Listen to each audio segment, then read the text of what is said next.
30 October 1వ తారీఖు 419 కోట్లు మద్యం విక్రయాలు జరిగాయి. మొన్న 3 రోజులు మొత్తం లాస్ట్ 3 రోజులు కలిపి 700 కోట్లకు కొన్నారంట.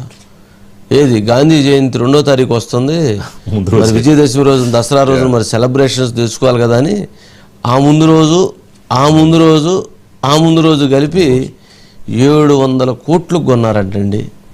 ఏమిటండి బాబు అది? ముందు రోజు స్టాక్ పెట్టేసుకున్నారంట. ముందు రోజు అది ఎంత కొన్నా అంత స్టాకా? అసలు 700 కోట్లకు మద్యం అంటే అసలు మామూలు విషయం కాదు. మంత్ ఎండింగ్ కి రీచ్ అవ్వాల్సిన టార్గెట్ మొన్న రీచ్ అయిపోయారంటండి షాప్స్ వాళ్ళందరూ. ఎక్సైజ్ డిపార్ట్మెంట్ ఇచ్చిన టార్గెట్స్ ఇంకా 25 రోజులు ఉంది ఇంకా అనగానే మొత్తం టార్గెట్ రీచ్ అయిపోయారు. గొప్ప విషయమే. అంటే ఏ స్థాయిలో ఎంత పనితనంతో ఉన్నారో చూడండి. సురేష్ గారు ఏమండి, ఏంది అసలు మరి ఆ కొనుగోళ్ళు ఏంటి, ఆ వ్యవహారం ఏంటి అసలు? వంశీ గారు, ఈసారి దసరా అక్టోబర్ గాంధీ జయంతి రోజు వచ్చింది. గాంధీ జయంతి కాబట్టి సెలవు కూడా ప్రకటించారు. అంటే షాపులు కూడా మూసివేశారు. అందుకని 3 రోజుల ముందే కొనుగోలు చేశారు. మొత్తం 700 కోట్ల రూపాయలు కొనుగోలు చేశారు. 30 లక్షల కేసుల అంటే లిక్కర్ కొనుగోలు చేశారు. ఒక 35 లక్షల కేసుల బీర్ కొనుగోలు చేశారు. ఇదంతా తెలంగాణలో, ఈ లెక్కలన్నీ కూడా తెలంగాణలో. ఒక్క సెప్టెంబర్ నెలలో 3,000 కోట్ల రూపాయలు, 3,050 కోట్ల రూపాయల మద్యం తెలంగాణలో అంటే సేవించడం లేకపోతే మందుబాబులు కొనుగోలు చేశారు వంశీ గారు.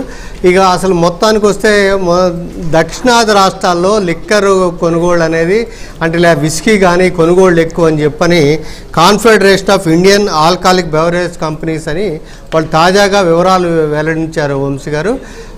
బెంగళూరులో టాప్ మొత్తం మీద ఈ ఆర్థిక సంవత్సరంలో ఇప్పటి వరకు కూడా దేశం మొత్తం మీద 41 కోట్ల కేసులు అయితే ఒక్క దక్షిణాది రాష్ట్రాలు అంటే కర్ణాటక, తమిళనాడు, తెలంగాణ, ఆంధ్రప్రదేశ్లోనే 58% లిక్కర్ కొనుగోలు చేశారు. కర్ణాటకలో 7 కోట్ల కేసులు లిక్కర్ కొనుగోలు చేశారు వంశీ గారు ఇప్పుడు ఈ ఆర్థిక సంవత్సరంలో. తమిళనాడు 6.5 కోట్ల కేసులు, అంటే ఒక్కొక్క కేసుకి దాదాపు 12 బాటిల్స్ ఉంటాయి. 750 ml తోటి 12 బాటిల్స్ ఉంటాయి వంశీ గారు. తెలంగాణలో దాదాపు 4 కోట్ల కేసులు లిక్కర్, కేవలం లిక్కరే అంత సేల్స్ అనేది. ఆంధ్రప్రదేశ్లో 3.5 కోట్ల లిక్కర్ సేల్స్ అయినట్టుగా అధికారికంగా ఈ లెక్కల వివరాలు బట్టి చూస్తే అంటే మద్య సేవనం ఎంత పెరిగింది అనడానికి ప్రధాన ఆదాయ వనరుగా మారడం ప్రభుత్వాలకు ఒక ఎత్తు అయితే మద్య సేవనం ఎంత పెరిగింది అని ఓవరాల్గా చూస్తే IML దేశం మొత్తం మీద ఒక 2% తగ్గినప్పటికి కూడా దక్షిణాది రాష్ట్రాలు ఎక్కువైంది వంశీ గారు. అంటే మామూలుగా ఫుడ్ కంటే కూడా ముందే ఎక్కువ సేల్ అవుతుంది. అంటే ఎంత మద్యం సేల్ అవుతుందో అంత అనారోగ్యాలకి కారణం అవుతూ ఉంటుంది. రాష్ట్రాలకు ఆదాయం ఎంత అనారోగ్యాలకు కారణం అవుతూ ఉంటే అంత హాస్పిటల్కి వెళ్ళాల్సినటువంటి బిల్స్ పెరుగుతూ ఉంటాయి. ఒకదానికి చైన్ లింక్ కదా. మొత్తానికి చైన్ లింక్లో హాస్పిటల్కి వెళ్ళే వాళ్ళ సంఖ్య భవిష్యత్తులో పెరిగిద్ది అనేది అర్థం. అంటే ఈ సేల్స్ పెరుగుతుందంటే అంతే కదా. రైట్ అండి సురేష్ గారు, మొత్తానికి తాగాల్సిన దానికంటే ఎక్కువ తాగుతున్నారు అనేది అర్థం. అంటే దసరాకి ఇక్కడ చాలా గ్రాండ్గా చేస్తారు కాబట్టి ఇంటికి అతిథులు కానీ అల్లుళ్ళు కానీ. అవునండి, ఎవరైనా అంత తాగుతారు కానీ బొంగలు తాగేది కాదు కదా. అది అందరూ కలిసి కూర్చొని అందరూ తాగుతారు. ఇక్కడ తెలంగాణ సాంప్రదాయం ప్రకారం అందరూ తాగుతారు. అన్ని సార్లు కొంత ఉండిద్ది, అందరూ నా దేశం ఉండకపోవచ్చు. బట్ ఇది మరీ హై వోల్టేజ్లో ఉన్నట్లుందేమో.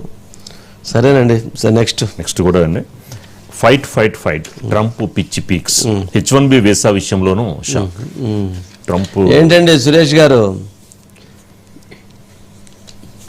ట్రంప్ గారు ఏంటి పాపం, ఆయన మళ్ళీ మొదలైంది ఇంకో కొత్త ఎజెండా ఏం లేనట్లుంది. ఇప్పుడున్న ఎజెండా